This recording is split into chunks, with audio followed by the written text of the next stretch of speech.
iOS 26 Beta 3 just dropped, and once again, the internet is losing its mind. But this time, it's not because of a flashy new feature or some big surprise addition. No, the outrage this time is all about something Apple toned down. Specifically, the visual style that Apple showed off with so much flair at WWDC, liquid glass. And judging by the online reaction, you think Apple's committed some sort of unforgivable design sin. Now I get it, people have strong feelings about how iOS looks, myself included. And to be honest, even I don't completely love the new frosted look in Beta 3. I kinda miss the full-on shimmer, the drama of that crystal clear transparency, but here's the thing, I can live with it, and more importantly, I can understand why Apple did it. Before we get into all that, and believe me, we're delving deep into what actually changed in Beta 3, how it affects usability, and why I think a lot of people are jumping the gun, take a second and hit that subscribe button if you enjoy in-depth Apple updates like this. It's free and it guarantees you'll stay in the loop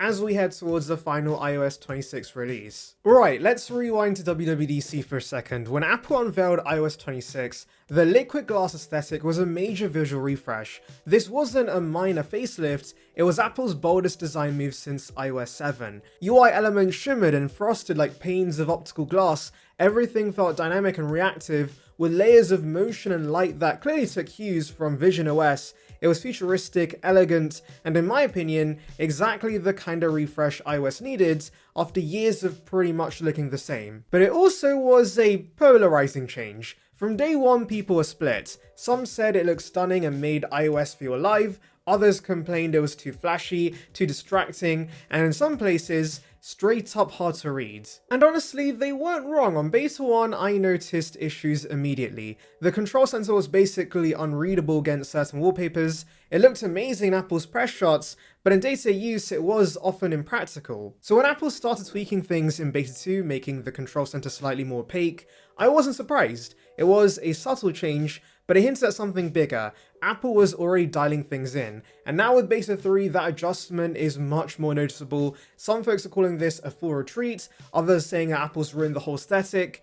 Me, I think it's just Apple doing what Apple always does during the beta cycle, listening, refining, and adapting based on feedback. Essentially in Beta 3, Apple's added more frost to the liquid glass look. The UI is still layered, still translucent, but instead of feeling like crystal clear glass, it's now more like looking through a frosted window. The shimmer is still there, the motion still feels smooth, but the transparency definitely dialed back, and yes, I'll admit, part of me does miss how bold it looked in Beta 1. But here's a contradiction no one wants to admit. People hated when it was too flashy, and now they're mad that it's been toned down. The same folks who are saying liquid glass is too much is now acting like the frosted glass is a downgrade.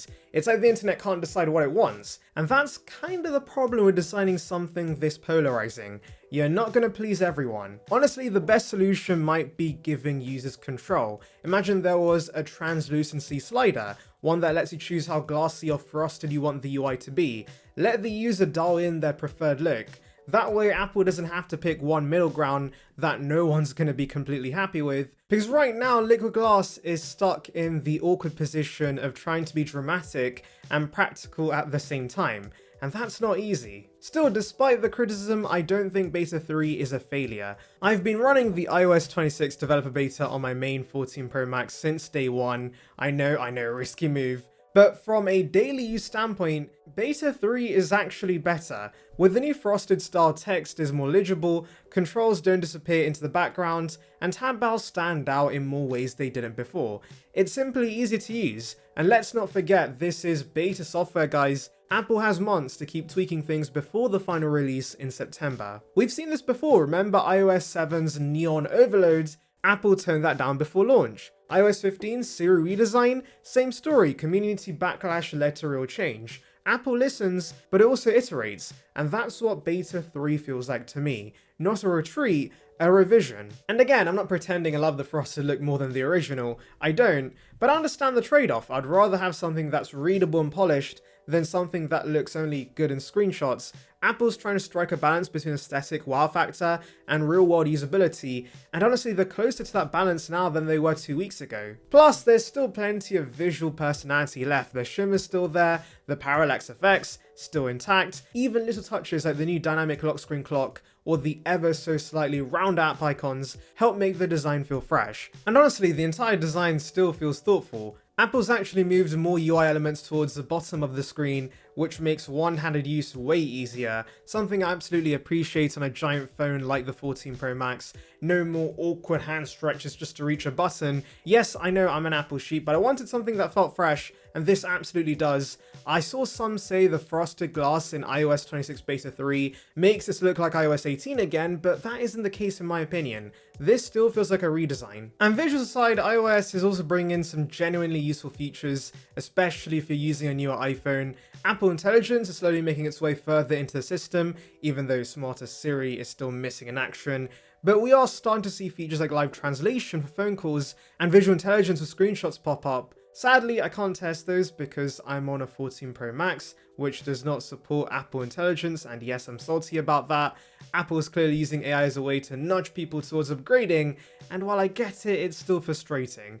That said, there are other updates that I can use. The phone app now has a clean UI and a really cool call screening feature. Basically, when an unknown number calls, AI picks up, speaks to them using a synthetic voice, and gives you a summary of why they're calling you. There's also Hold Assist, which waits on hold for you and notifies when someone actually picks up. Yes, Google already offers this on the Pixel, but Apple's bringing this to more countries, which is great. Photos and camera got much needed refreshes. The Photos app ditched the overly complicated iOS 18 layout and went back to a cleaner tab-based interface.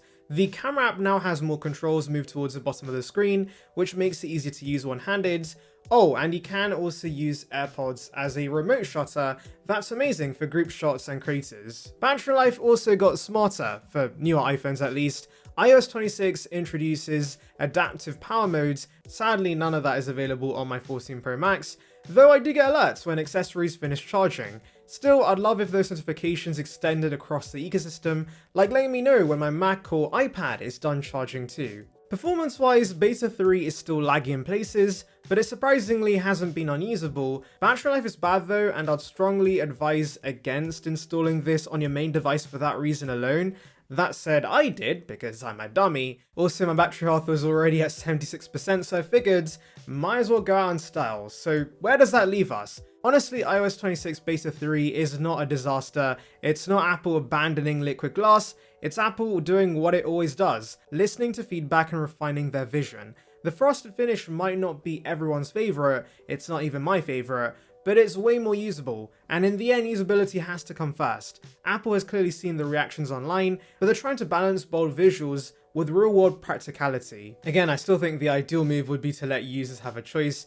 Give us a slider, let us pick between liquid glass or the new frosted look, because this aesthetic is just too divisive to force one on everyone. But even if that doesn't happen, I trust Apple to keep tweaking this through the next betas. We've got time before the public release in September, and by then most people won't even remember what Beta 1 looked like. If you've tried Beta 3, I want to know, are you team frosted or team full glass, or are you just waiting for the final release and staying far away from the chaos for now?